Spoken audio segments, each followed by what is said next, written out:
Talking Scrolls presents Building from Scrolls with Dana.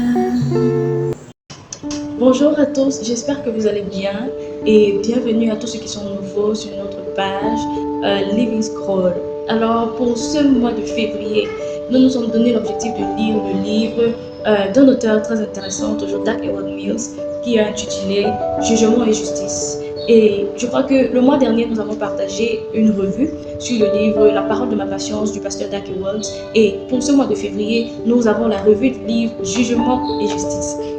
Je crois que plusieurs d'entre vous êtes curieux de savoir de quoi ça parle, ce que le pasteur dit en fait dans le livre concernant le jugement et la justice. Deux termes vraiment utilisés dans le monde chrétien, dans la sphère chrétienne, et avec beaucoup de définitions pas toujours correctes sur ce que c'est que le jugement ou alors la justice.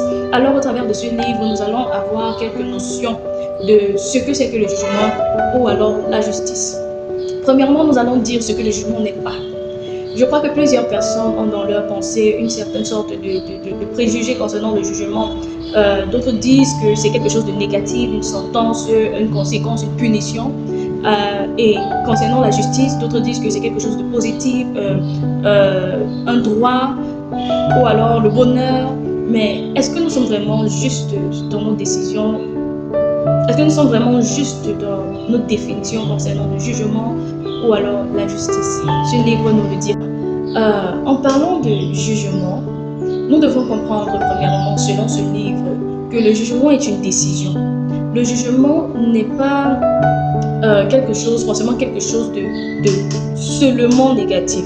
Le jugement est la capacité, en fait, de pouvoir prendre une décision ferme avec autorité. Le jugement est la capacité de pouvoir prendre une décision ferme avec autorité. Alors, si nous disons que le jugement est la capacité de pouvoir prendre une décision, plusieurs personnes pourront me poser la question, comment est-ce que le jugement, le terme jugement, est juste la capacité à pouvoir prendre une décision? Si nous pouvons évaluer, par exemple, chaque fois que nous voulons prendre une décision, nous évaluons le pour et le contre de la chose, ou alors nous la comparons avec d'autres choses, nous évaluons les risques, et c'est ça en fait qui est jugé, c'est l'action de juger pour pouvoir prendre une action, pour pouvoir prendre une décision. Alors, plusieurs personnes jugent sur deux écoles, ils pèsent le pour et le contre sur des écoles, par exemple, pour savoir où ils doivent aller, où ils ne doivent pas aller. Ils pèsent le pour et le contre sur qui ils doivent épouser, qui ils ne doivent pas épouser. Nous pesons le pour et le contre tous les jours pour prendre des décisions. Est-ce que je dois sortir aujourd'hui? Est-ce que je ne dois pas sortir aujourd'hui? Qu'est-ce que je peux préparer aujourd'hui? Pourquoi est-ce que je dois préparer ça aujourd'hui? Donc, ce sont des raisons ou alors les avantages et les inconvénients mis sur une balance pour pouvoir justifier en fait ou faire peser notre décision. Et donc, si nous nous basons sur le fait que le jugement est une décision, pourquoi nous disons que c'est une décision ferme, prise avec autorité? Parce que le jugement, en fait, quand nous disons que c'est la capacité de pouvoir prendre une décision, c'est une décision impliable. C'est une décision qui n'est pas influencée par les idées des autres, les avis des autres, les décisions des autres, les choix des autres. C'est une décision neutre, personnelle que nous pouvons prendre et avec le caractère ferme. Quand on dit que c'est un caractère ferme, c'est-à-dire il n'y a pas lieu de débat, il n'y a pas lieu de négociation. C'est ça ou c'est pas ça, c'est ça ou c'est rien. Donc c'est pour ça qu'on dit que le jugement, en fait, je crois, nous voyons souvent dans les scènes de justice au tribunal, par exemple, quand on dit le jugement a été donné et voici ce qui a été dit concernant telle partie ou telle partie. Et quand on dit le jugement a été donné, c'est irrémédiable, c'est irrévocable. Donc, c'est classé. C'est une affaire qu'on ne peut plus discuter, on ne peut plus négocier. Alors, la justice, plusieurs personnes, et même moi, pendant une période, je pensais que le jugement était l'opposé de la justice, ou alors la justice l'opposé du jugement, de telle sorte que le jugement était négatif, quelque chose qui amène uniquement des conséquences, des punitions, alors que la justice est quelque chose de positif, qui apporte du bonheur et tout ça. Mais ce n'est pas le cas. Ce n'est vraiment pas le cas, ça n'a rien à y voir. Parce que la justice, en fait, est un type de jugement. Il existe deux types de jugement, l'injustice et la justice. La justice est un type de jugement. C'est une décision prise avec autorité qui a des attributs ou alors les caractères d'impartialité, de sagesse et d'équité. Alors, une décision juste, ou alors une décision de justice, c'est une décision qui a le caractère de sagesse, d'impartialité et d'équité. Et à l'opposé de cela, nous avons des décisions injustes, les décisions d'injustice, qui ont le caractère de la discrimination, la partialité et le manque de sagesse. Quand nous voyons ces deux types de décisions, en fait, nous pouvons nous rendre compte de comment nous prenons souvent des décisions dans la vie et évaluer si véritablement nos décisions pèsent dans le camp de l'injustice ou de la justice selon les critères, selon les attributs de chaque décision que nous prenons. Et donc, il y a un pilier phare de la justice, un pilier très très phare de la justice. Sans ça, il ne peut y avoir de justice. Ce pilier est appelé l'amour divin. L'amour divin est le pilier de la justice. C'est un pilier qui ne peut être ôté. Parce que, pour ceux qui connaissent la définition de l'amour divin, vous allez vous rendre compte que c'est un amour inconditionnel. Et quand on parle d'amour inconditionnel, c'est quelque chose qui a à voir avec l'impartialité, la sagesse et l'équité. L'amour divin met tout le monde au même niveau. Tout le monde au même niveau, ça c'est l'équité. Ça ne prend pas de décisions sur la base de ta classe sociale, de ton niveau intellectuel, d'où tu viens, tes origines, ta race ou quoi que ce soit, non. Ou alors même de tes œuvres, ça n'a rien à y voir. Ça ne prend pas de décisions sur cette base. L'équité, en fait, l'amour qui a pour caractère l'équité, met tout le monde au même niveau, aime tout le monde au même niveau et prend des décisions selon des critères beaucoup plus pesants que seulement qui tu es ou ta personne. Alors, nous avons aussi le côté impartial de l'amour. L'impartialité, pourquoi? Parce que l'amour divin connaît tout. Elle n'est pas partielle à ton sujet, elle n'est pas partielle à mon sujet, elle n'est pas partielle sur tous les domaines, tous les aspects de la vie. Elle sait tout, elle connaît tout. Alors, quand elle prend une décision, ce n'est pas avec un côté de la chose ou alors une perspective spécifique. Non, elle voit la chose tout en rond. Elle connaît la chose du début jusqu'à la fin et elle est capable de prendre une décision juste. Et l'amour divin est sage. L'amour divin a la capacité de te faire prendre des décisions sages, de rendre sage en fait. Elle est remplie de sagesse. Et quand nous parlons d'amour divin, nous parlons directement de Dieu. Et cet amour-là est important, primordial pour pouvoir établir des décisions de justice ou alors des jugements de justice. Puisque nous avons dit le jugement est une décision. Alors, il faudrait que chaque personne puisse recevoir cet amour divin-là. Mais attention, parce que recevoir l'amour divin ne garantit pas forcément que nous allons prendre les décisions justes. Ce qui garantit en fait que nous prenons des décisions justes, c'est l'intention. L'intention. Nous pouvons être plusieurs à avoir l'amour divin, mais très peu qui exercent cet amour-là, qui implémentent cet amour divin-là. Pourquoi? Parce que ce n'est pas un hasard, ça n'arrive pas par chance. C'est une décision, c'est une volonté de vouloir appliquer l'amour divin. C'est une décision, c'est intentionnel, c'est une action consciente, volontaire.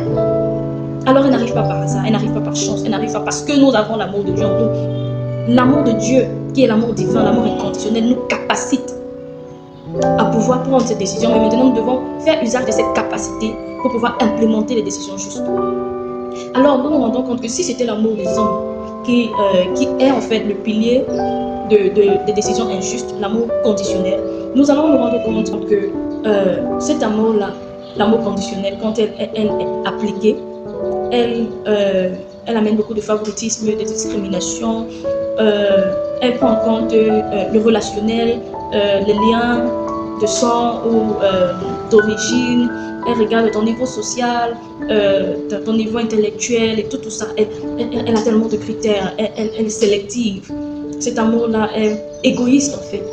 C'est un amour égoïste et ce genre d'amour ne peut pas apporter de jugement en fait correct.